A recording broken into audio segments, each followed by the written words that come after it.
Hala,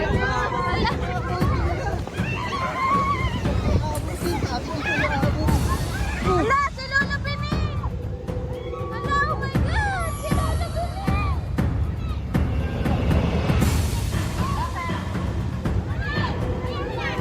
November 8, 2025. Tuluyan nang pumasok sa Philippine Area of Responsibility ang kinakatakutang bagyo, si Super Typhoon Uwan.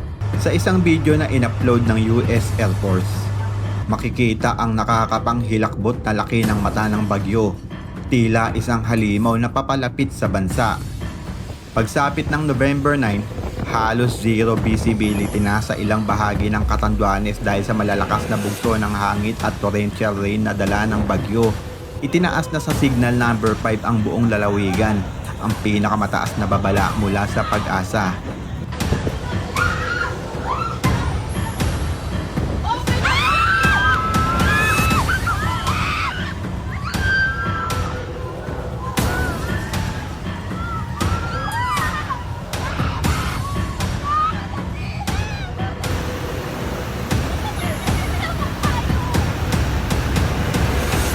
Patuloy ang paalala ng mga otoridad na manatili sa ligtas na lugar, huwag nang lumabas ng bahay at huwag ipagsapalaran ang buhay dahil si Uwan ay nagdudulot ng life-threatening winds at matinding pagbaha sa buong rehiyon.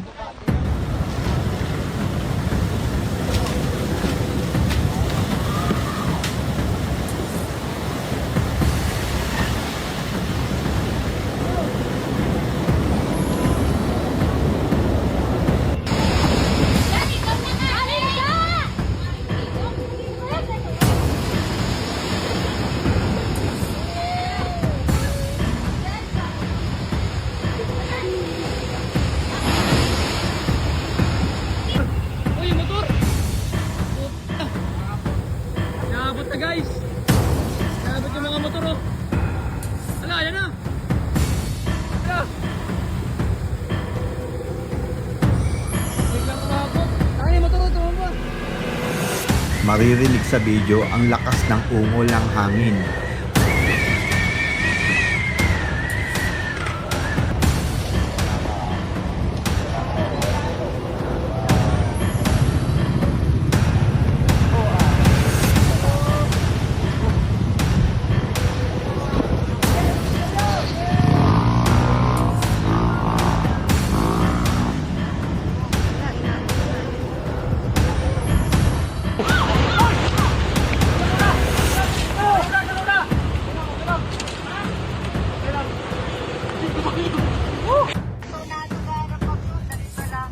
Miski ang mga residente sa Dalampasigan, napadasal na lang, humihingi ng gabay at proteksyon sa Panginoon laban sa paparating na unos.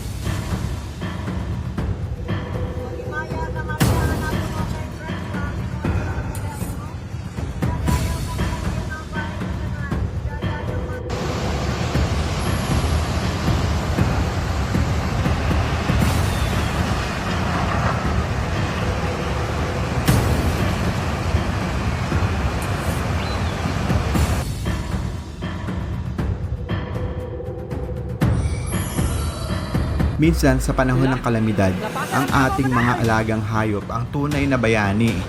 Tulad ng isang kalabaw sa Sarangani na tinulungan ang kanyang amo na makatawid sa rumaragasang baha. Isang paalala ng katatagan at malasakit sa gitna ng trahedya.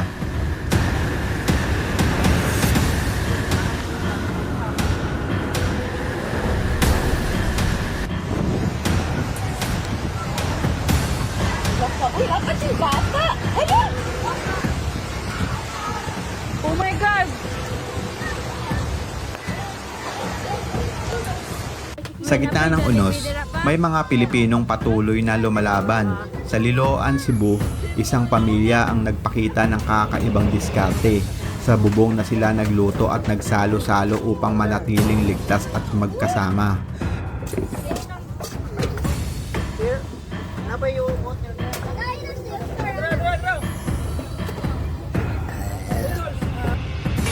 Tapang, naanak ito rin at Lord.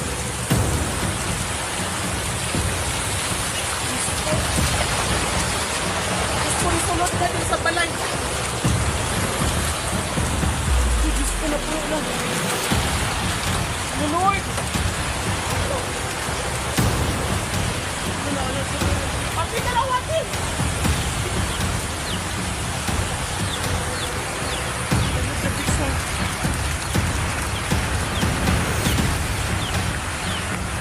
Dahil sa inaasahang pinsala, isinailalim ng Pangulo ang buong Pilipinas sa state of calamity.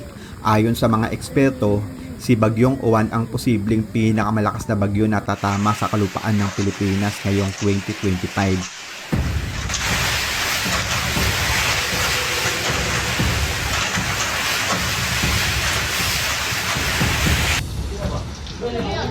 Paabot na lamig rescue. Hello, may tao ma. Busing! Boss! Kuya! Panigabot, kuya! Ayun pa na ugat. Dili, kuya! Ang nak! Dili, kuya! Dali! Para sa mas malinaw na perspective, ang Bagyong Yolanda ay may lakas na 315 km per hour, habang si Bagyong Uwan ay may lakas na 200 km per hour na hangin. Mas mahina man sa numero, mas malawak at mas matagal ang epekto ni Uwan.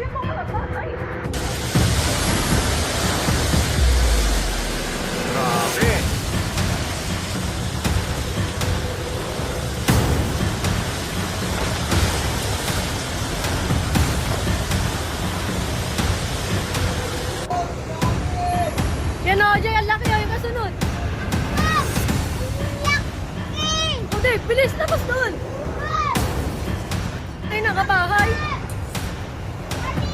O, Dave! Balis ka dyan! Ikaw, laki! Tapos na din eh! Uy! Ano? Ma!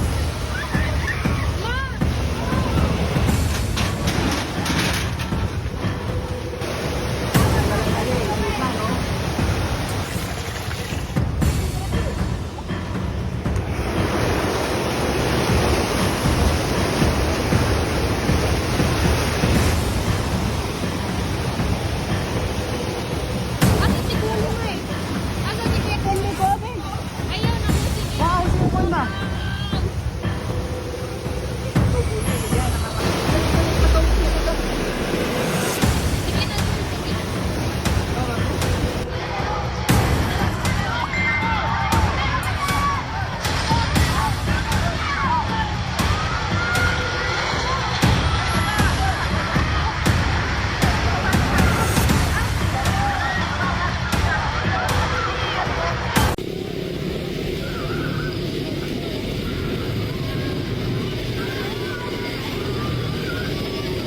Paalala sa mga magulang, bantayan ang inyong mga anak at huwag ayaang maligo o maglaro sa baha o ilog.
Sitwasyon diri sa mga karon, maani sa highway.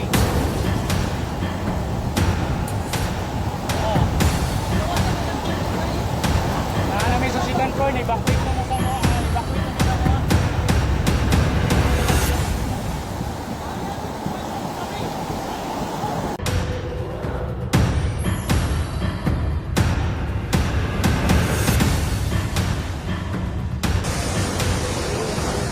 Grabe ito, Bigo. Hindi naman tampang mo eh. Manood yung hatbang dahil wala mo sila wala mo sa likod.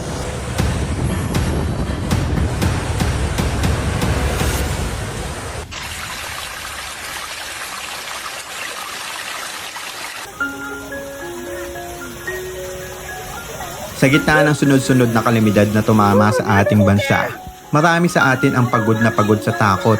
sa kawalan at sa paulit-ulit na pagbangon. Ngunit sa bawat unos, lagi rin namang lumilitaw ang kabayanihan ng mga Pilipino, ang kapit-bisig ng pagtulong, ang pagbabahagi kahit kapos at ang pusong hindi sumusuko. Ngayon, higit kailanman, kailangan natin ang isa't isa. Hindi ito panahon para magsisihan o magturo kung sino ang may kasalanan.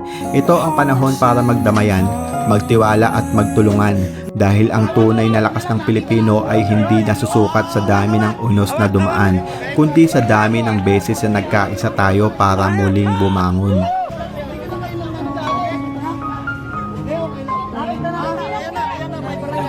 Nakainom ng tubig.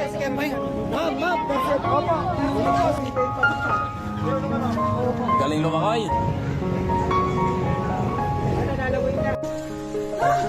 Nagaliog na ako, tubig! My God! Nagaliog na din ako! Bakit sa pagkita ating puso tayo at baha sa gawas?